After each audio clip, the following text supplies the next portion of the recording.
A very good morning, distinguished guests, speakers, ladies and gentlemen. My name is Ankush and I have the pleasure of being your MC today. Welcome to the ISA's workshop on skills development, legacy, current challenges and planning for the future. Insights from India, Southeast and East Asian experiences. To begin the proceedings, it is my pleasure to now invite Ambassador Gopinath Pillai, Chairman of the Institute of South Asian Studies, NUS, and Ambassador at Large, Ministry of Foreign Affairs, Singapore, to deliver the opening address. Ambassador, please. Dr. Krishnan, Professor Kurvila, distinguished speakers, ladies and gentlemen. Good morning and welcome to ISA's workshop on skills development. ISAS, as you know, is a think tank and a research institute which confines itself mainly on geopolitics and economic issues. I think, as far as I can remember, this is the first time that we have left our comfort zone and gone into a subject which we think is also vital for the growth of each country. Attempt to skill a large cohort of workers is an immensely complicated exercise. The end purpose is to not just train but also find employment for them. And this is the challenge that all of us face. A long time ago, very long time ago, when I was a young man, and before many of you were born, and that is sometime in 1966, I went for a 3-month course on industrial project evaluation organized by the World Bank. It was in Bombay, ICICI. And as part of my training, I had an opportunity to visit various parts of India to industrial establishments and workshops, industrial estates. What impressed me most during the visit was a visit I had to Ludhiana. There was one street, I don't know where that street is, but a whole street, a long row of workshops, engineering workshops, providing engineering services for a variety of areas. And some of them, to me, appear to be fairly advanced.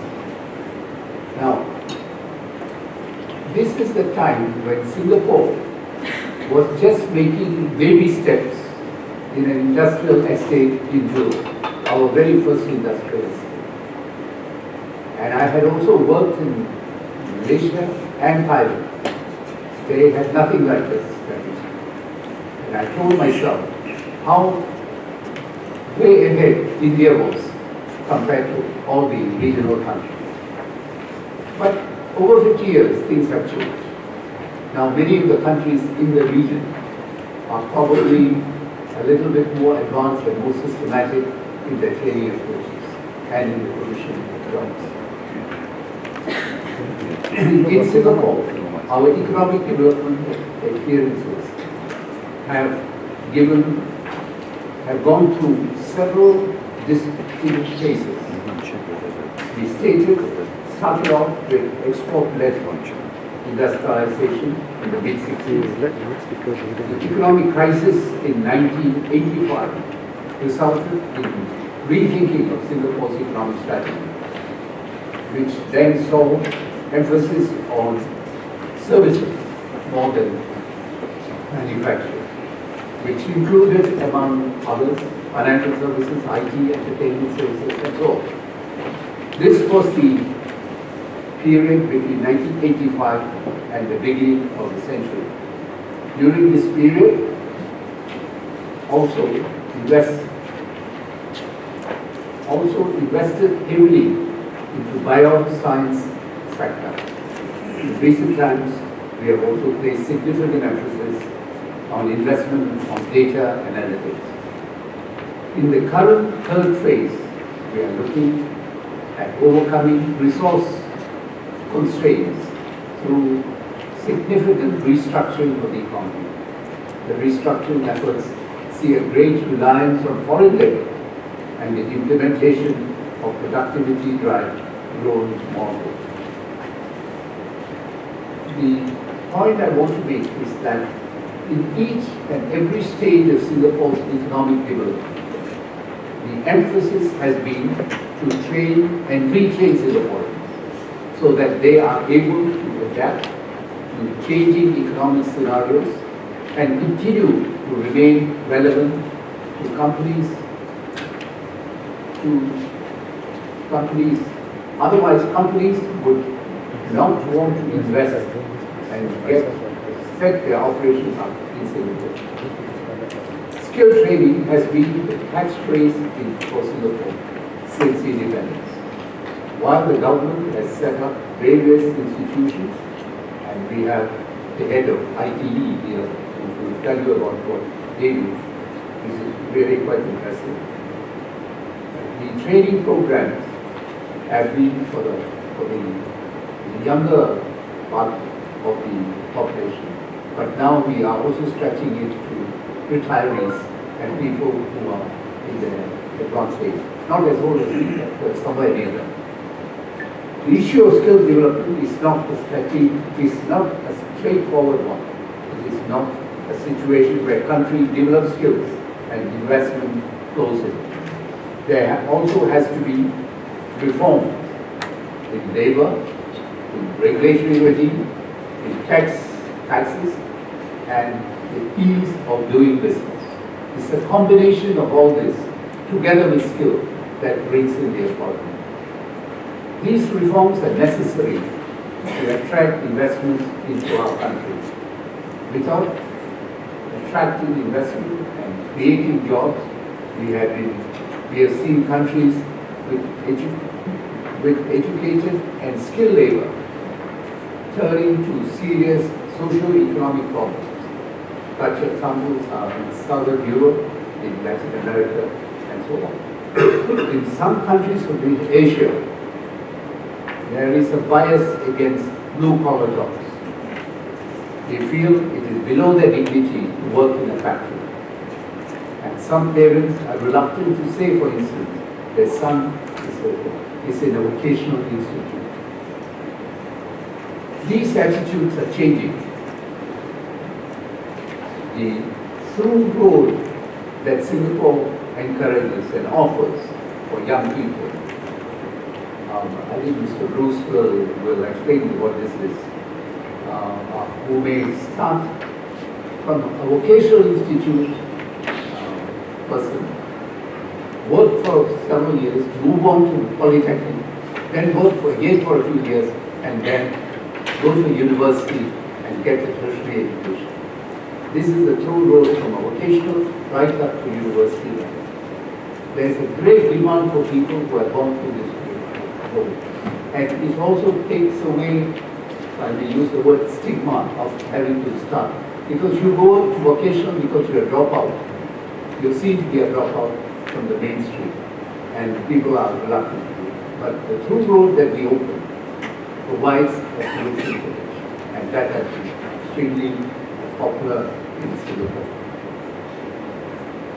From the outside, looking into India, I'm pleased to observe several positive developments. States are competing with each other for investment, committing resources and seeking to make their skill development ecosystem more effective. In Andhra Pradesh, Tamil Nadu, Maharashtra are examples of states that are doing this. One also hears of high-end manufacturing service.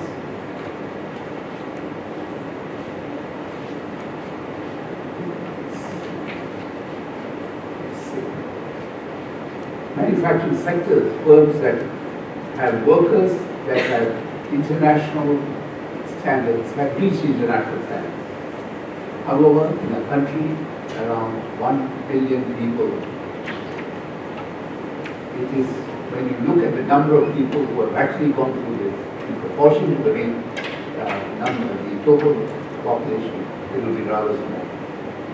Singapore, as most of you may know, has been collaborating with India in the areas of skill training.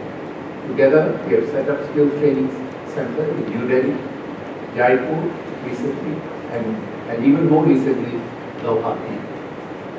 It is my hope that this collaboration can be benefit, both in scale and in scope. The deliberations today, I think, will give you an understanding of the challenges that we face in having a skilled population. I wish you all a very successful day today and discussions again in the workshop, and I hope you find this worthwhile participating in this, our first skill development workshop. Thank you very much.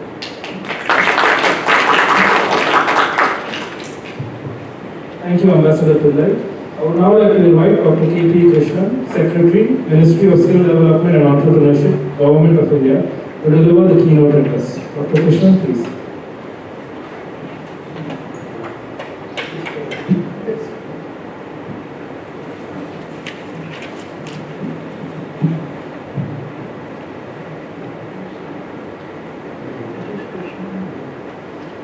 I think it would be a good idea if Dr. Subbarao introduced Dr. Krishnan, because they used to be colleagues in India before. Dr. Subbarao, please. Thank you, Chairman. To start off this workshop, we are very privileged to have Dr. K P Krishnan, who is Secretary for Skill Development and Entrepreneurship and Government of India. He is a member of the Indian Administrative Service, worked with the Government of Karnataka and the Government of India in the World Bank. Comes with very impressive academic credentials, studied in the Delhi University, had a degree in law and a PhD from the prestigious Indian Institute of Management and Family Law. Most importantly, he was my colleague in the Ministry of Finance when I was Finance Secretary, and it was my pleasure and privilege to have worked with him. Skill development, as the Chairman mentioned, is one of the biggest challenges for India, because Prime Minister Modi came into office on the promise of creating jobs.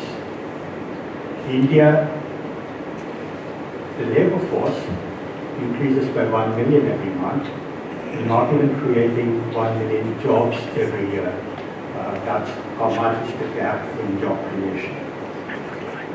When Prime Minister Modi came up for evaluation of his 3-year term in office in May this year, there was a lot of commentary, but almost every comment, every analyst had said that his most significant failure or shortcoming has been on job creation. And that explains why the Prime Minister talks about Make in India, Startup India, Stand Up India, and all other things.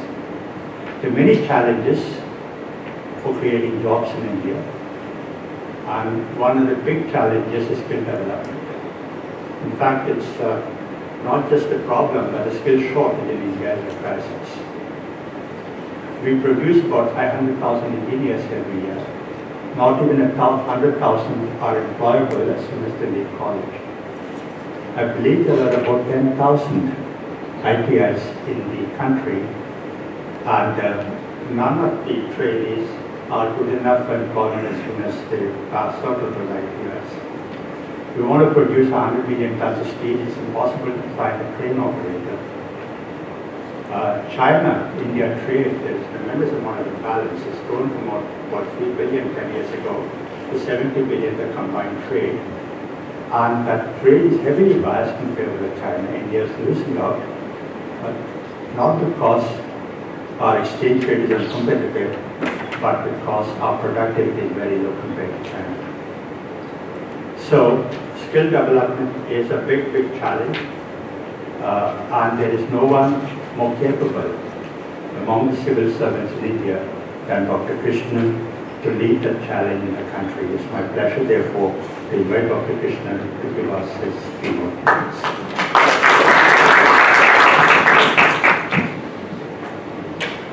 Ambassador Gopinath, Pillai, Chairman, ISAS, Dr. Subbarao, distinguished visiting research fellow, ISAS, and thanks for that very generous introduction, sir. Dr. Dipender Singh, ladies and gentlemen. It's a pleasure to be here today at this workshop on skills development organized by the Institute of South Asian Studies in US. I'd like to begin by thanking you, sir, thanking Dr. Singh and the others at PISES for inviting me here. To me personally, this workshop offers a unique opportunity to learn about and understand skills challenges from the experience of several other countries, and I'm looking forward to an intellectually stimulating day and a half here. In my talk today, I'd like to highlight some of the key issues that we are grappling with and outline how we are trying to address them. In the rest of the talk, though not based on any technical or legal definition, I will use the phrase vocational education and training to refer to long duration training programs, which we typically in India take it as 1 year and above. And I use the phrase skill development to describe short duration training programs, which again in our internal classification is less than 6 months. I repeat, this is not a legal definition or this is not what you find in the literature, but this is the way it has evolved in our official parlance, and that's the way I use it in the rest of my discussions today. Let me start with a brief look at the skills challenge that India is facing.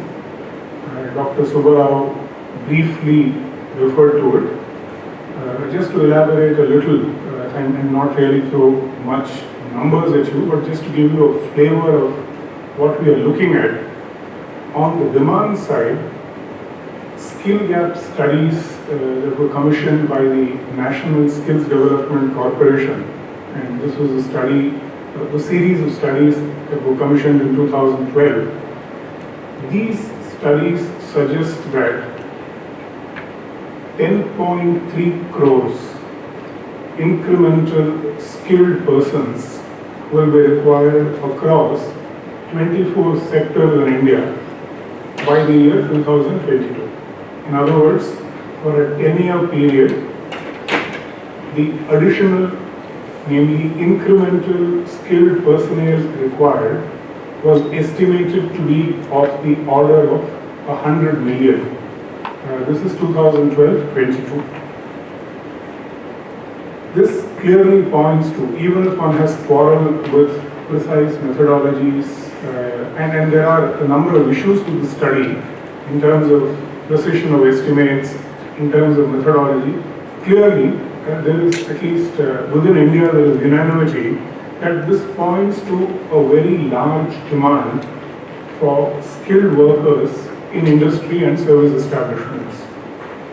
The studies also bring out the obvious fact, which one would expect, that it is vital that this, the training that these workers undergo before they are employable must be of high quality and relevant to industry and service establishments. That's on the demand side. On the supply side, again a piece of statistic that most of you would be aware of, 54% of India's population today is under 35. Though Dr. Subbarao referred to this number, this magic number of 1 million a month, which has almost now become folklore in any skill-related discussions, the economists estimate that about 5 to 7 million people, young people, enter the workforce every year. This is the number that is entering the workforce predominantly without any formal training. So the number that I need to focus on, that my ecosystem needs to focus on, approximately is between 5 and 7 million per annum youngsters who enter the workforce without any formal skill development related training. Now, as against this, our current annual training capacity in the formal VET system, the formal vocational education and training system, is only 2.5 million. With an annual throughput, because a lot of these courses are 1 year plus In fact, the average training program is likely to be a 2-year training program. So we are looking at an annual output of about 1.5 million persons per annum. So I repeat, demand estimated for a 10-year period, an incremental demand of about 100 million, annual entry to the workforce of youngsters who estimatedly require formal education in vocations is about 5 to 7 million. Annual output from the Indian formal VET system is about 1.5 million. Now, there is another way of looking at this challenge, which is something that Ambassador Pillai alluded to in the context of Singapore, certainly a strong fact in the context of India. About 47% of children in India drop out at the secondary school level and end up in the workforce. This section of the population, if you take that as the target group that requires skilling, is again a very large number, and you need to keep in mind the fact that this is also a population cohort which is endowed with very low levels of literacy and numeracy. And they require not only marketable vocational skills, but also a lot of foundational life skills so that they can earn a livelihood. So the purpose of the sort of above discussion is primarily to bring home the fact that there is demand for skilled workers from industry and service establishments, and there is a steady supply of young people in search of skills and jobs. One would ordinarily expect that market forces should be able to handle this problem, connect demand and supply, and create a market for skill development. Now, there is a clear bias that you will see in my presentation in favor of economics. That's my background, that's the way I'm trained to look at things. There are other dimensions, but my primary focus would be on looking at it from an economics perspective. So, let me now turn to plain sort of Econ 101 type public economics perspectives on what should one expect conceptually in this market for skills acquisition. Public economics tells us that education is characterized by externalities, and even though features of non-rivalry and non-excludability, the typical features that one would look for in a standard definition of public goods, is absent, the externalities is likely to lead to market failure, and market failure typically will occur in the sector in the form of huge under-provision.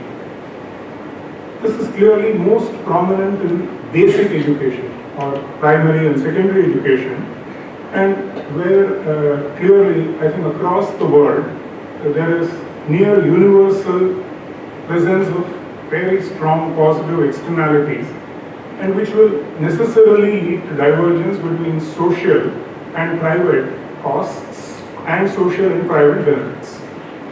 The case therefore for state intervention in basic education and state intervention in the form of provisioning by the state provision is likely to be very strong. And skill development in the Indian context, in the factual context in which I have sort of described it just now, clearly shares some of the features of basic education, calling for similar state intervention. Now, if we go beyond the first sort of lessons in public economics, the second lesson also tells us that state provision does not necessarily mean state production. In a conceptual sense, all that this requires is public funding by the state in the form of state provisioning, and actual production of these goods and services can be done and often is done by the private sector. And I think in the area of skill development, besides all of the above arguments, with over 70% or thereabouts of the instruction likely to be in the form of practical or hands-on training, the argument for private sector production becomes even stronger. So the classical public economics prescription of state provisioning but accompanied by private production, I think becomes even stronger in the area of skill development. And, excuse me, I'm not sure whether this was actually consciously thought through, but if you look at the evolution of the skill development ecosystem in India, it seems to have absolutely straight flown out of this conceptual design. And it came as quite a surprise to me when I began to look at this. And let me now briefly describe the evolution of the ITIs, for instance, that Dr. Subbarao alluded to. The Indian vocational education system down the last 50-60 years, try and keep it brief. The backbone of the Indian skilling training system consists of a network of institutions that are called industrial training institutes. These were mostly started in the 1950s, and in the Indian experience, in the Indian history, almost all of these initial institutions were set up by the state governments, and these were also sort of strongly rooted in our 5-year plans. If you recall India's economic planning history, it's the second 5-year plan which launched this massive thrust on capital goods sector and industrialization and infrastructure development, primarily led by the state. Capital investment largely by the state, largely by the union government.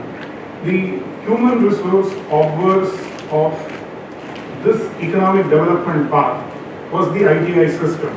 In a sense, if the IITs, the Indian Institutes of Technology and the regional engineering colleges were producing engineers to man the senior positions in the now upcoming public sector industrial giants, the production guys, the shop floor guys, the supervisors were expected to come from the ITI system. As we speak today, there are close to 13,000 plus ITIs in India, sir, and spread across the country. But today, over 80% of these are private institutions. To begin with, in the 50s, most of these were set up by the state governments, but today, more than 80% are private sector.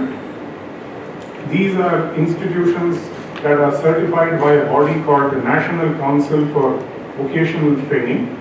There are equivalents in the state called the State Council for Vocational Training, but these are bodies created by executive orders. They are created by government resolutions, not by parliamentary statutes like University Grants Commission or the All India Council of Technical Education, which are the regulators for higher education. The NCVT and the SCVT are not statutory bodies in the standard Indian sense. The major challenge in the ITA system today is their inability, and this is a historical inability, to keep pace with changing industry and service establishment requirements. In addition, the 20% odd institutions that are governmental were and continue to be affected by the usual Indian state pathologies, and I'll presently describe what I mean by this. The average ITI labs will be of poor quality, equipment is likely to be outdated, teachers will not get appointed on time and in the required numbers. In a summary, therefore, government ITIs are likely to be, as a rule, you will find exceptions to this rule, but as a rule, likely to have large tracts of land, reasonably good buildings, but very average labs, equipment that is outdated, vacancies in teaching positions. not in administrative positions, but teaching positions. And available teachers are likely to be formally well qualified and well paid, but with very low motivation. This is a broad summary of the governmental ITI system. Private sector, in the absence of regulation and supervision, notwithstanding state-of-the-art ITIs with strong industry partnerships like Don Bosco in Pune or NTTF, the National Little Technical Training Foundation, largely in southern India, Bangalore, Kerala, parts of Tamil Nadu. These are exceptions. The average private ITI is actually likely to be poorer on all parameters in comparison with the governmental ITIs.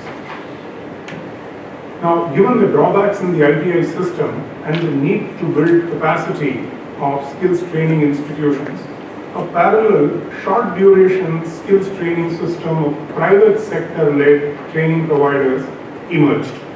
Most of this was in the period 2007 to 16, and as you would expect, this was in response to a governmental scheme run by the then Ministry of Labour and Employment, present the vertical that deals with the scheme stands transferred to the Ministry of Skill Development.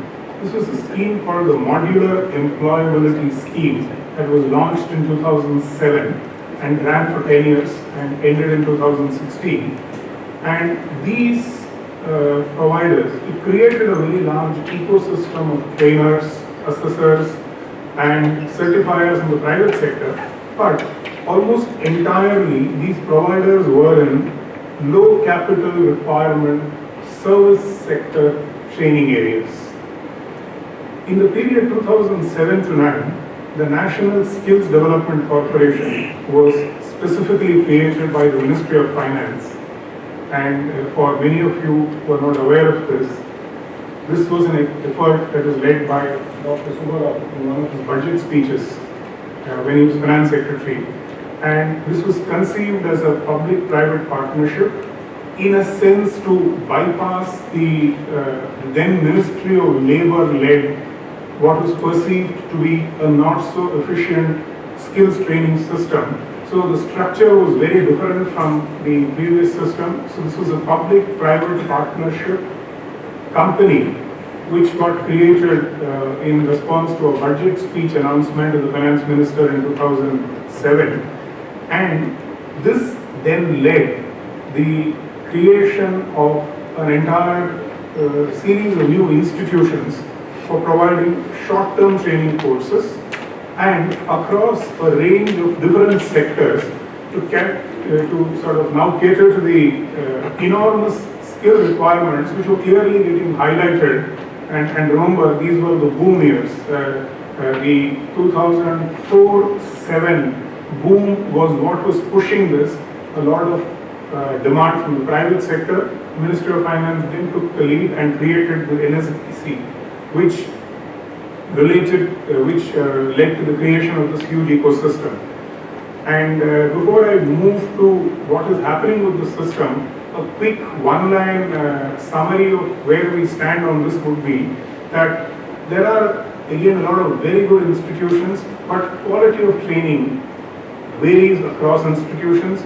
Assessments not yet entirely standardized, and one major criticism of this whole effort has been low employment outcomes. And I'll come to this point before I conclude. Now, having described to you the governmental training VET ecosystem and the private sector-led skill development ecosystems, let me briefly go back to public economics and see if we can understand these outcomes and explain them. I will then go on to looking at what is it that we are doing at present and the way forward. State funding and private production of services like basic education and skill development actually require tremendous state capacity to ensure value for money when production is by the private sector. the capacities required in the state are typically even higher than the capacity that would be required if the state was actually providing the service directly. Now, this quality enforcement, which is the primary requirement of ensuring outcomes, could be contractual or it could be enforced by regulatory agencies. And there are at least two good reasons why state intervention to ensure quality is required, and particularly in the Indian context. A, the recipients of a lot of this service are likely to be vulnerable sections of society with very low bargaining power and low capacity to demand and obtain good services from the relatively more powerful training providers. And the second reason is actually the exact opposite of the first one. There is likely to be collusive behavior if the state is funding and the recipient and the provider choose to get together and decide to make a sham of this. The evidence in India, both on the short duration and the long duration training programs, suffer from both these weaknesses. I don't want to sort of bore you with minute details of studies that have been done, but believe you me, that the anecdotal evidence and some rigorous empirical evidence clearly points to both poor state capacity in extracting good value for money from private sector providers, as well as collusive behavior on the part of the recipient and the training provider, leading to poor outcomes. Now, this is therefore the classic suboptimal outcome that textbooks tell you are likely to happen when there is huge private production with inadequate state capacity and supervision. Now, this is the background with which we begin the story of the creation of the Ministry of Skill Development in 2014. This is a ministry which is yet to see its third year. Began formally in November 2014 when activities from 3-4 ministries were pulled out, clubbed into a new ministry called the Ministry of Skill Development. Primary focus was consolidation of activities spread across different ministries, skill development schemes that were running across at least 20 departments of the Government of India. And what the ministry has now gone on to do is put out a newer policy on national skill development objectives, goals, instruments. It was an existing policy. This was revised and put out in 2014. It's created a new national skill development mission. These were primarily inward-looking exercises, looking at existing governmental programs and converging them. Let me now quickly touch upon what are the three major activities, outcomes that the ministry and the National Skill Development Mission is focusing on. Essentially, these are flowing out of whatever I have described till now. Focus on A, large-scale expansion of capacity. The numbers story is very clear from what I described.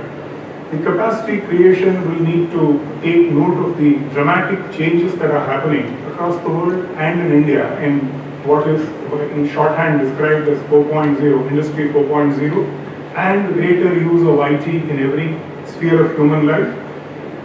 There is also a big requirement of spreading out this capacity across geography, across regions in India. A lot of youth needing training may be located in states which don't create the jobs that these youth are looking for. So is skilling to be provided in states where these kids originate, or is it to be provided in states where they are likely to be employed? So capacity creation as a general statement, but with a lot of sub-objectives in terms of where do you locate these capacities? Does it require serious central planning of the kind that India has given up? How does India handle this mismatch of geographies and regions is one big debate in public policy, one big issue that we are grappling with. attendant part of this entire capacity creation issue is putting in place what the jargon calls a labor market information system. The supply side of the LMIS is something that my ministry deals with.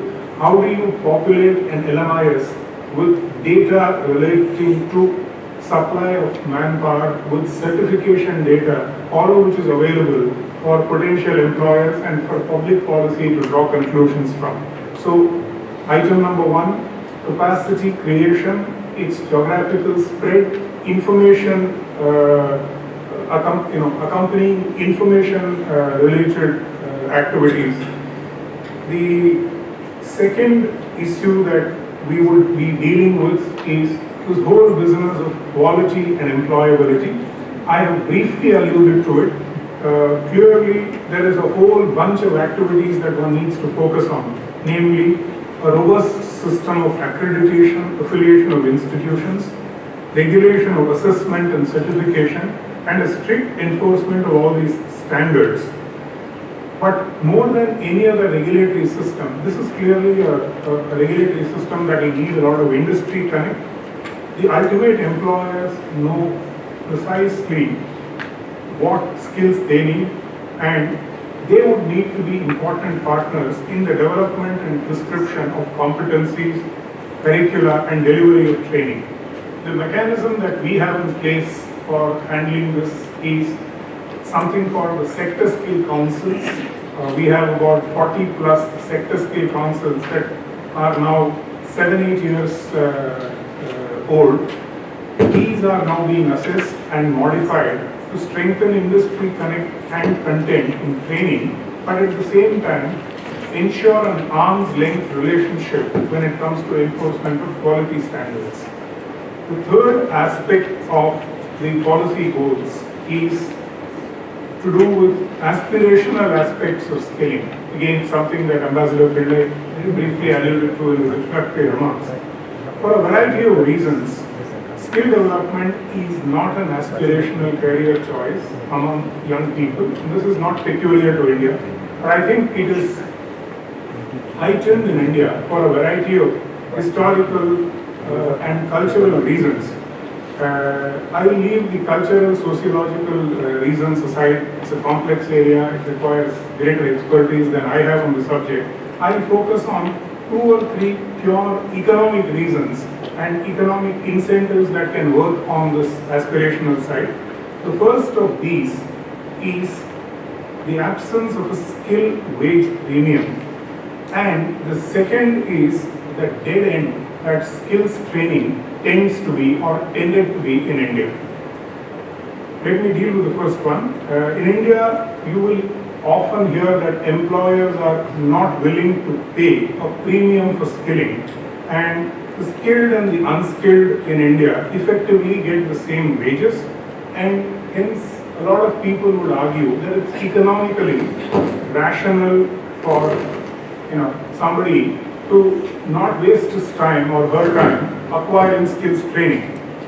Now, I have been looking at this literature and I am yet to come across serious empirical research in India which proves this either way. But I think there is a lot of anecdotal evidence and experiential evidence that I am familiar with, and anecdotal literature that I have read, which points to actually very rational behavior on the part of both the employers and the employees. And let me illustrate this with what Michael Spence, in his Nobel Prize winning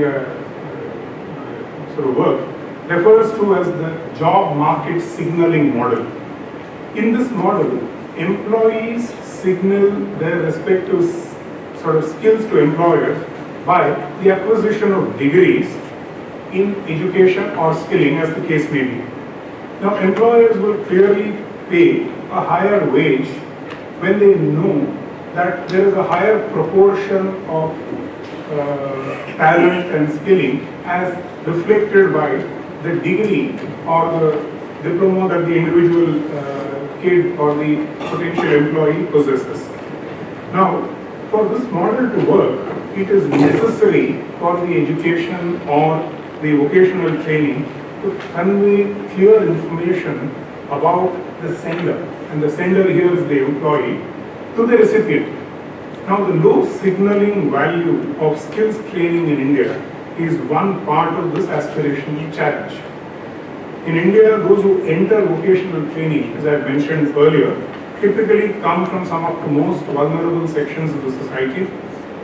Most of them are dropouts of school due to reasons that we are otherwise familiar with.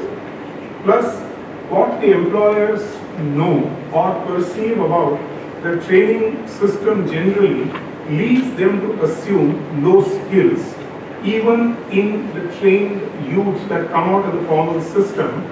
And that, I think, is a reasonable explanation of the skills wage premium to begin with, because all of us are also personally aware, at least those of us who come from India, of employing a person and then becoming familiar with his qualities or her qualities at work, and then in most of these cases a skilled wage premium kicks in the moment you know that the person is actually skilled.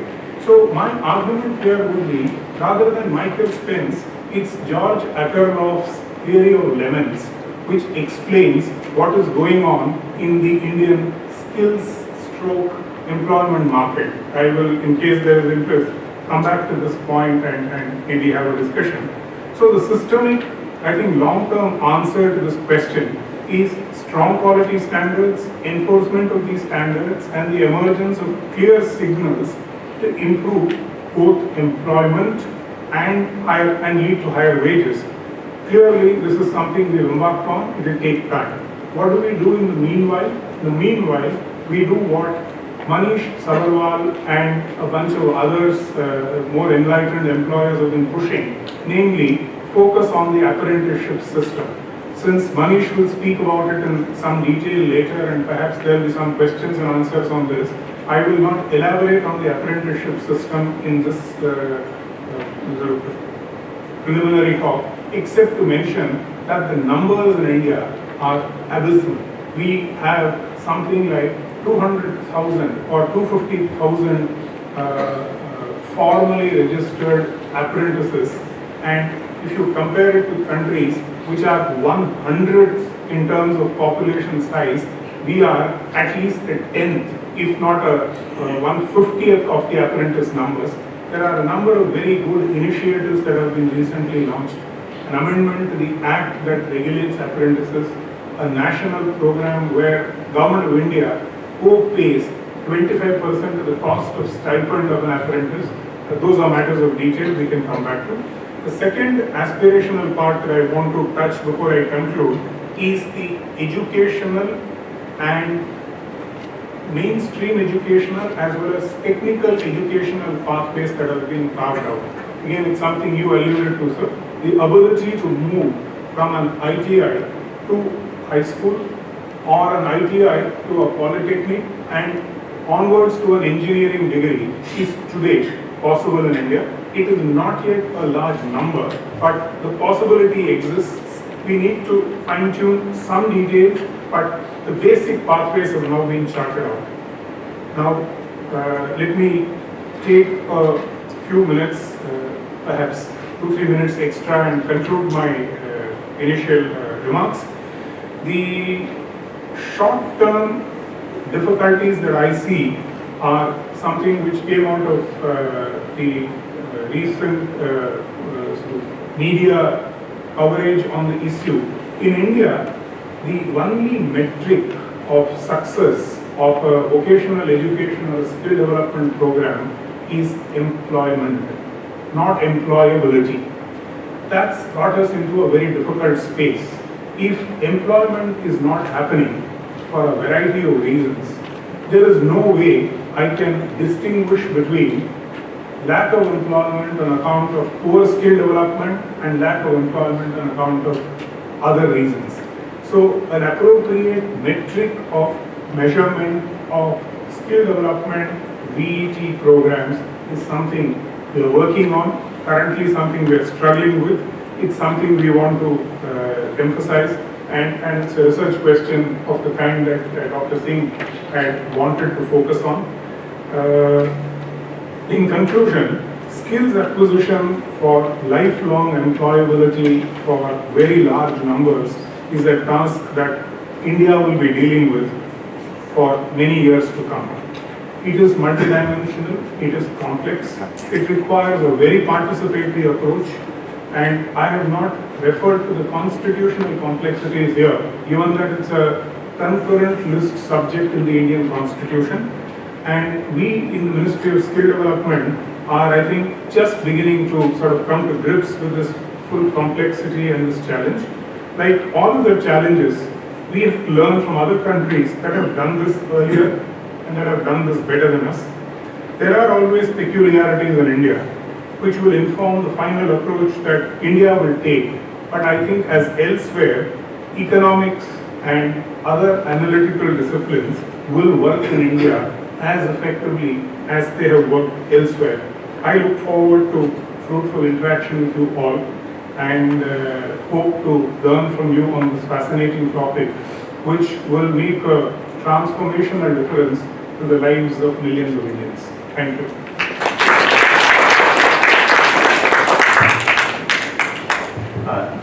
Thank you, Dr. Krishnan. I would now like to invite Dr. Subbarao, Distinguished Visiting Research Fellow ISAS and former Governor of the Reserve Bank of India, to chair a dialogue session with Dr. Krishnan. Thank you. I want to thank on behalf of all of us Dr. Krishnan for a very lucid, analytical exposition of the skills challenge in India, including invoking 2 Nobel laureates to make this point. It would be presumptuous on my part to summarize what he said, but just to set the ball rolling, he's talked about the demand-supply gap in skills in India, about 10 million requirement per year approximately, and the output of about 1.5 million. That's a huge gap. And as I would have liked, he justified government intervention in developing the skill endowment, saying why, even though skill is not a public good, there is a divergence between individual and societal cost-benefit calculus, so what I call a merit good. Skill is a merit good. He's gone on to give us a picture of the public and private infrastructure for skill endowment. And then, without actually referring to that phrase PPP, public-private partnership, he has talked about the challenges of public-private partnership in the skill endowment. And then the challenges facing the Ministry of Skill Development, including, importantly, 2 gaps. The gap between skills and wages, and the gap between employment and employability. That's what he said. Okay, so thank you very much, Dr. Krishnan, for that brilliant exposition of the skills challenge in India. We have about 15 minutes for question and answers. I can't see the hand there. Jivanta, yes. Thank you very much for this enlightening talk. It often sounds as though the skills and the industries that are being focused upon are urban.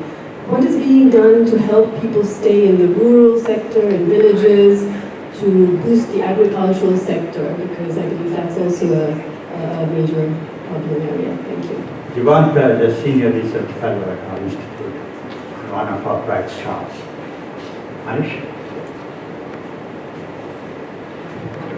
Thank you very much, Dr. Krishnan, for the excellent presentation. Okay, my question is that, as technology improves, you see an increase of automation and robotics, and this actually hits the job at the lowest skill level. Those jobs that are being done by human beings can now be done by machines. So how does India attempt to cope with this? It's some type of increased socialist policies, or do we bring them back to the agricultural sector? Is that what India intends to do? At the same time, as we talk about skills, you see, on the one hand, people are being made redundant, so you have some redundant population. At the same time, as if you look across the world, the Indian diaspora is facing visa restrictions. They are being sent off, quotas are being limited. So you have actually your diaspora returning back to India, and this will cause more competition for the local population, because these people are more skilled and they want to compete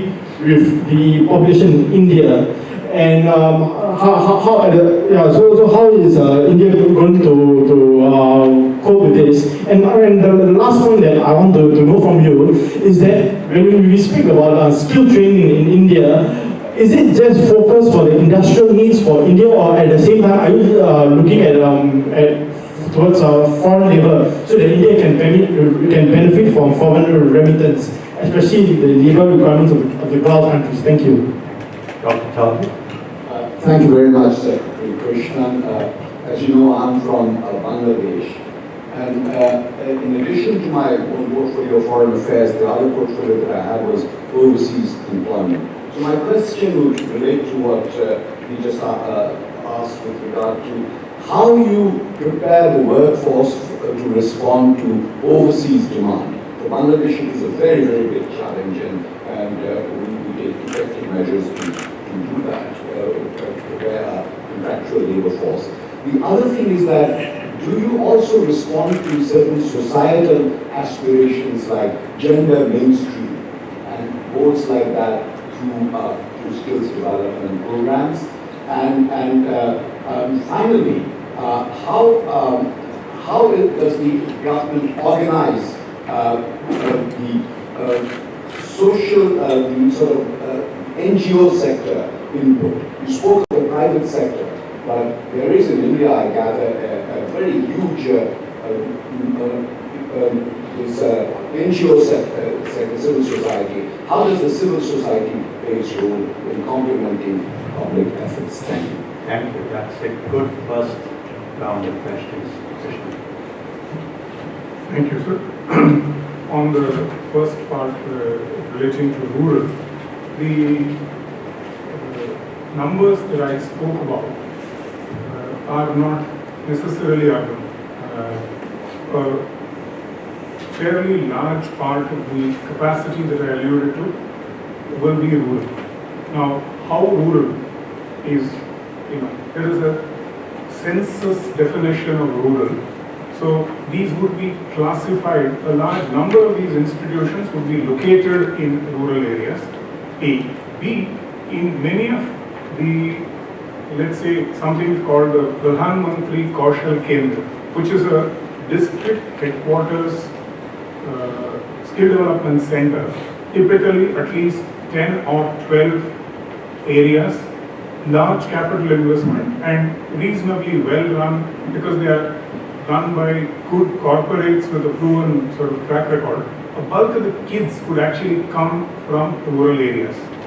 But more important, there is a completely separate program run by the Ministry of Rural Development, which is called the DDU-GKY, Deen Dayal Upadhyaya Gramin Kaushal Yojana, very well funded, focusing only on rural but necessarily below the poverty line candidates.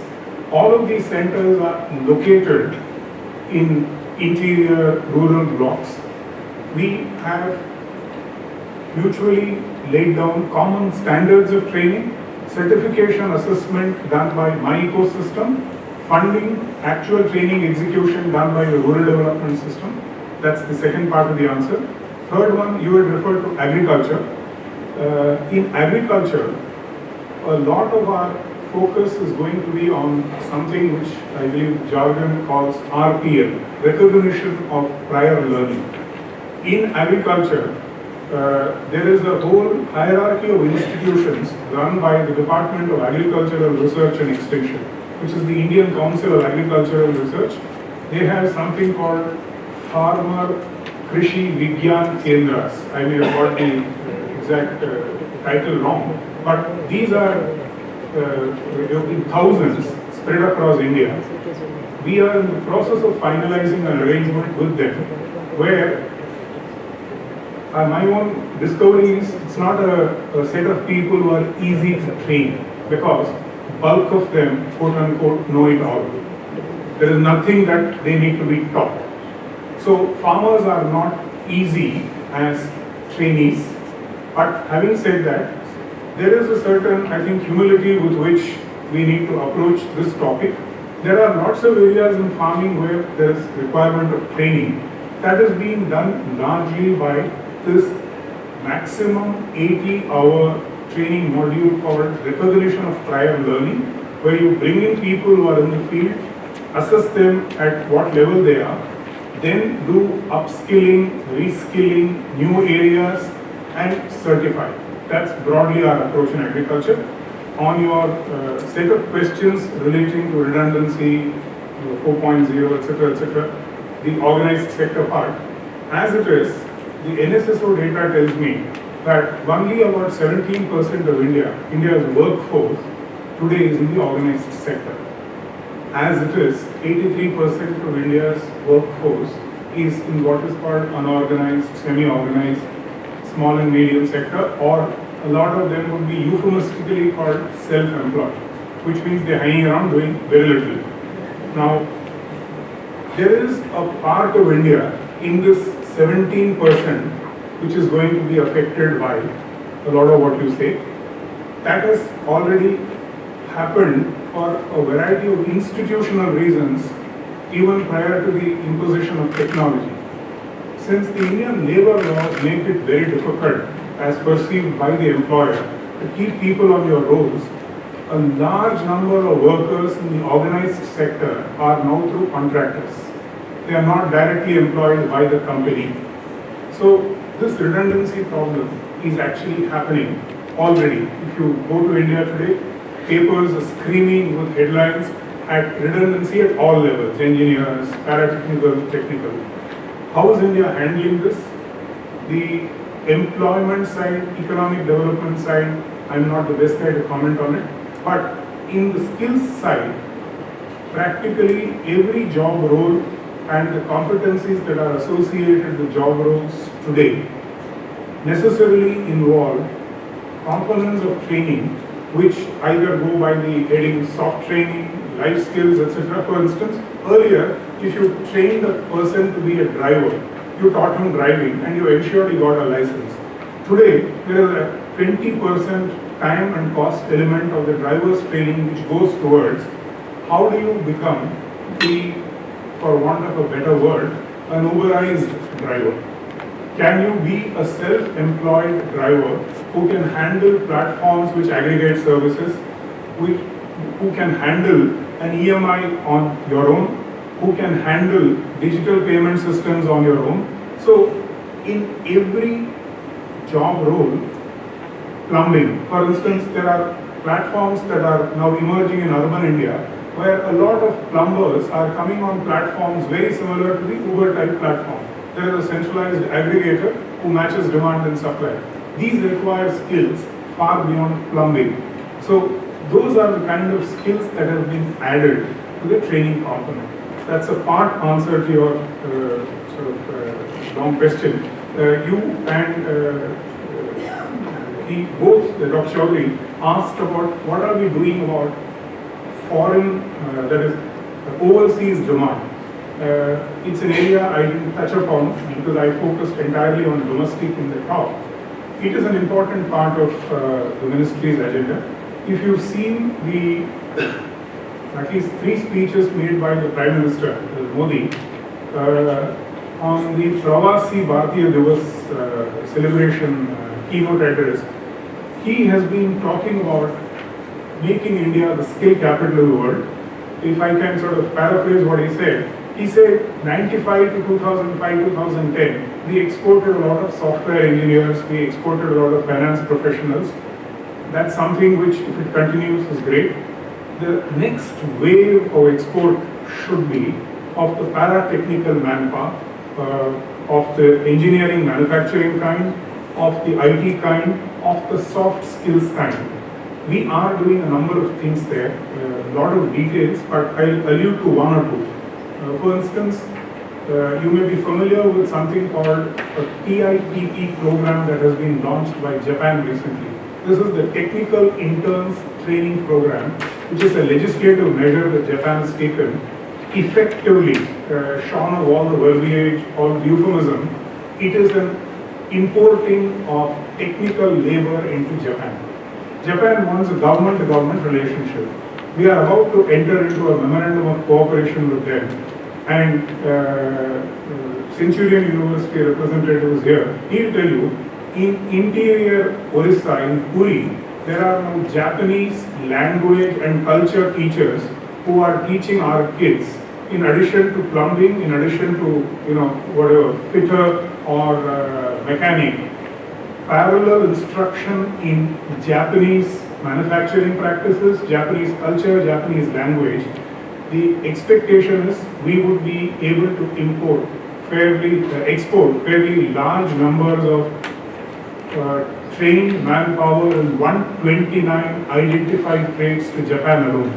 Likewise, there are now country-specific plans, and the number that I am working towards, based on a Grant Thornton study that was done in 2016 for us, is something like 3.2 crore is the estimated number of higher order skilled Indians that India can export to markets in Middle East, Africa, parts of Asia, and new emerging markets in parts of Europe and Japan.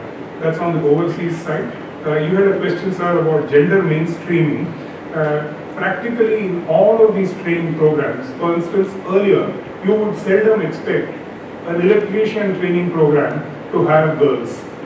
If you go to some of my corporate, the NSDC corporate training centers, by corporate I mean not a standalone one person, center institution, but something like ILFS, which has 150, 200 training centers across India, run by a central corporate entity in Delhi.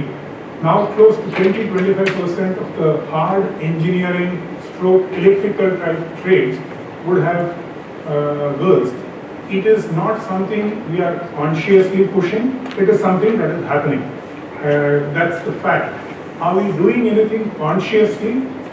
All I can say is we are not doing anything negative, but whether girls want to be electricians is a much larger decision. It is not only for lack of training in electrical, training that people don't come. There is a whole question about, would you be safe working there? Are you safe traveling there? Whole bunch of issues far, far beyond my control.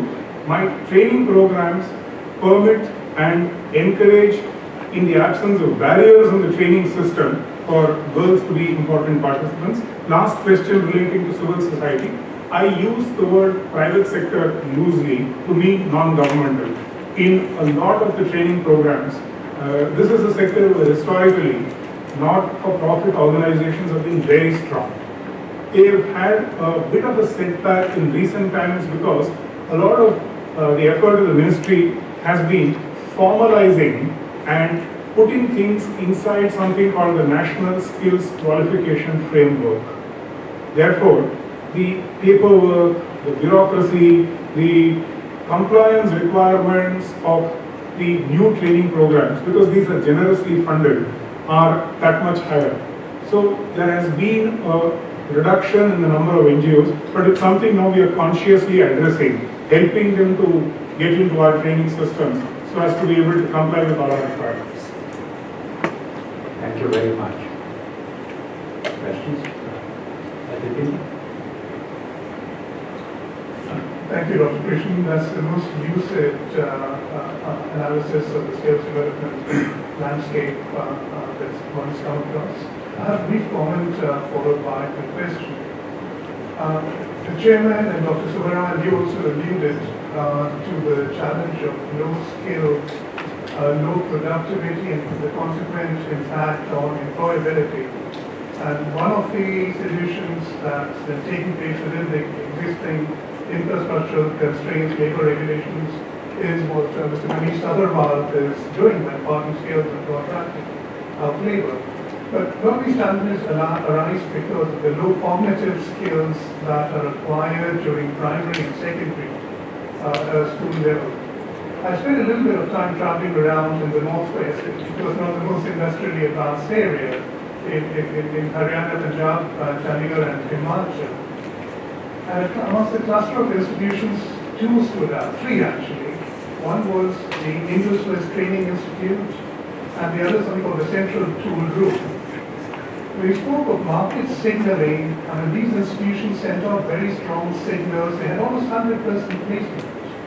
In fact, one had an alumni network, some CEOs coming back. Amongst the ITIs, the one that stood up was in Himachal Pradesh. Perhaps as a cultural difference, I'm not quite sure. I'm not sophisticated enough in the analysis to understand that. But they had a network of a small cluster of small and medium-sized enterprises with which they had close links, and they were sending out apprentices for brief periods to come back. So the employment potential was very strong. But one of the questions is, how do you, how does the ministry address this issue? I know it's beyond the domain, but this challenge, how do you incorporate that in the ITI's curriculum and also hone up the skills? The wages that were being offered were, it was awful hearing that, were little more than what somebody in the domestic arena would get. It was about a year and a half ago, the average wage was 6,000 rupees. Which is not a living wage. So the employers preferred migrant labor, which was less fussy, rather than taking on anybody even for the medium term. Thank you. Dr.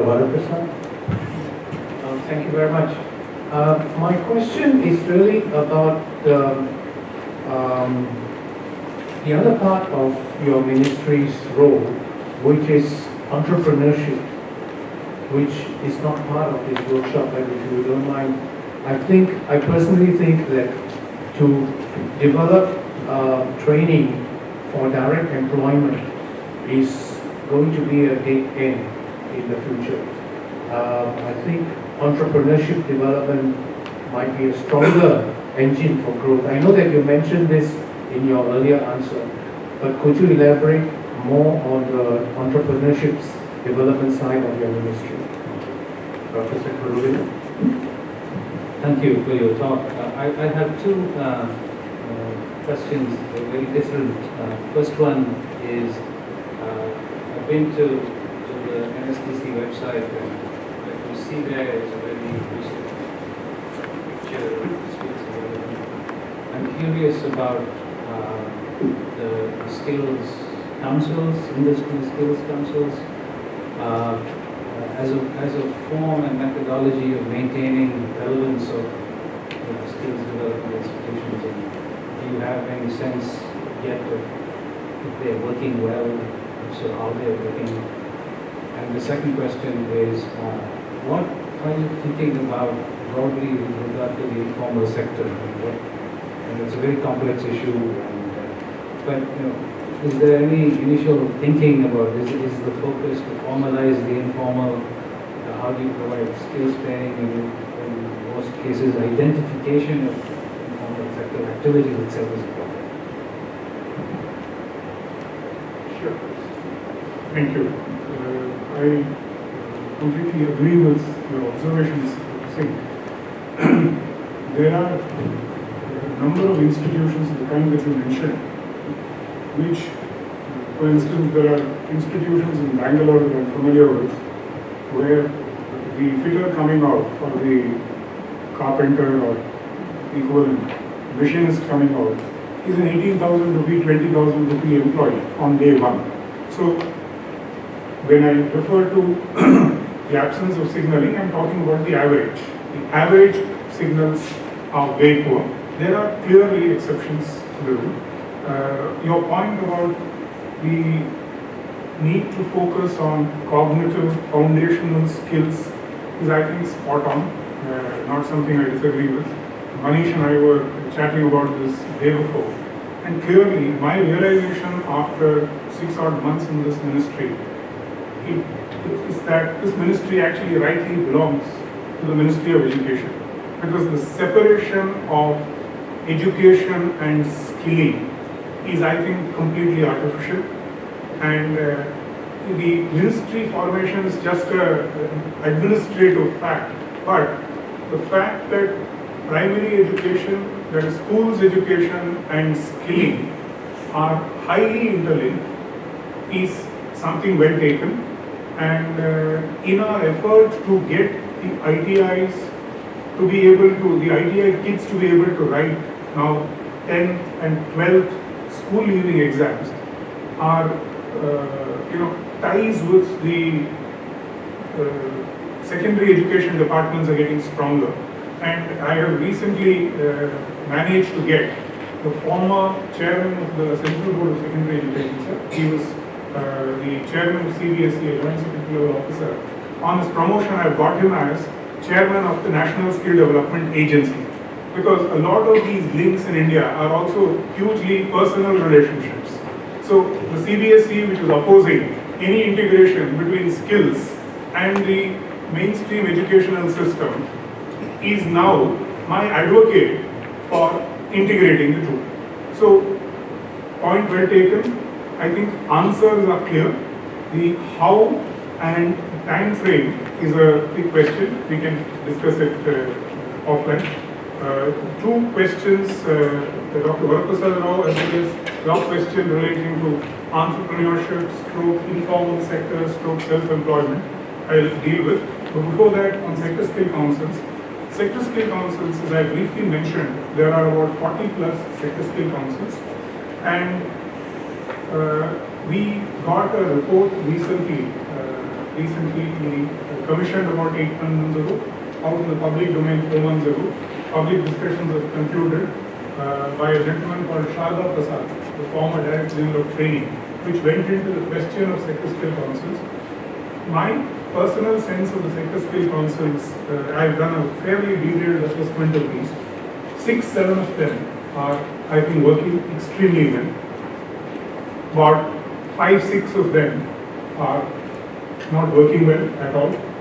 A large number would be somewhere in the middle.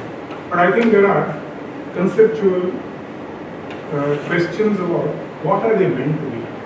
Are they meant to be promotional bodies? Are they meant to be industry connect, bringing in to my system knowledge of industry service that I lack? Are they meant to be regulatory bodies? And my own experience of India, and Dr. Subbarao would have seen this also in the financial sector, for want of a better phrase, the photocopies of the Indian state typically tend to be even more evil than the Indian state, because they pick up all the bad features of the Indian state and they lay it on top of bad practices of the private sector. Many of the sector skill councils are somewhat headed in that direction. I think we need to get clarity on if they are lion emblem bodies, then they need to behave like civil servants. If they are private sector bodies, they need to keep the lion emblem off their letterhead. That's in summary what's my thinking. You will hear more about it. We are putting out a white paper on this. Quickly on entrepreneurship and informal sector.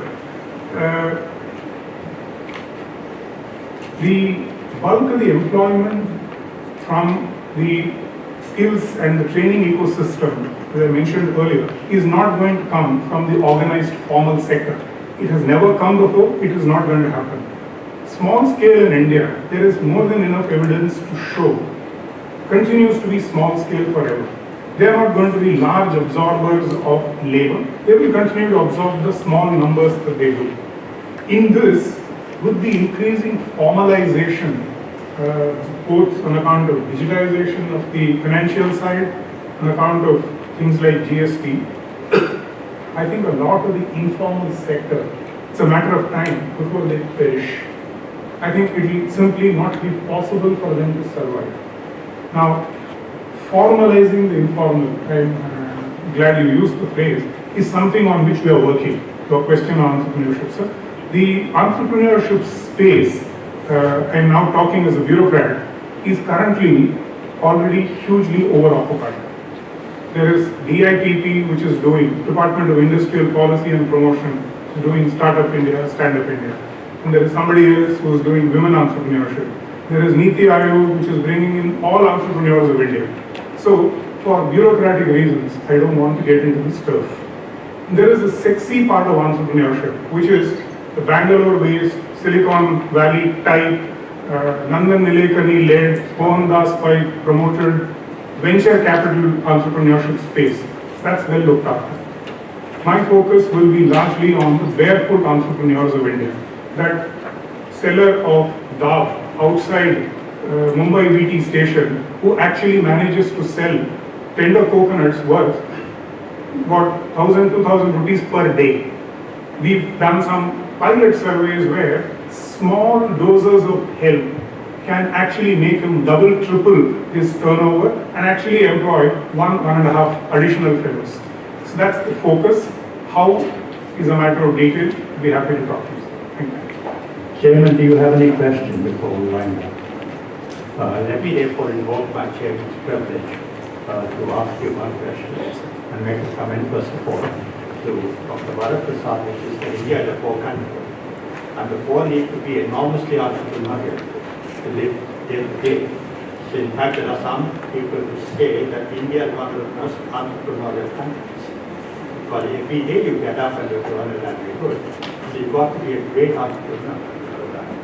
But my question to you is the following, which is that in the 1980s, there was a lot of state-level politicians who came to leadership position on anti-central government stance. Indeed, very strident anti-central government stance. And they said, why is the central government doing this? Leave it to the states. We had a chief minister in our state, NPR, who famously said the central government is a myth. So how do you justify central government having a ministry of skill development? More particularly, how do you work with the state government in pushing your mission?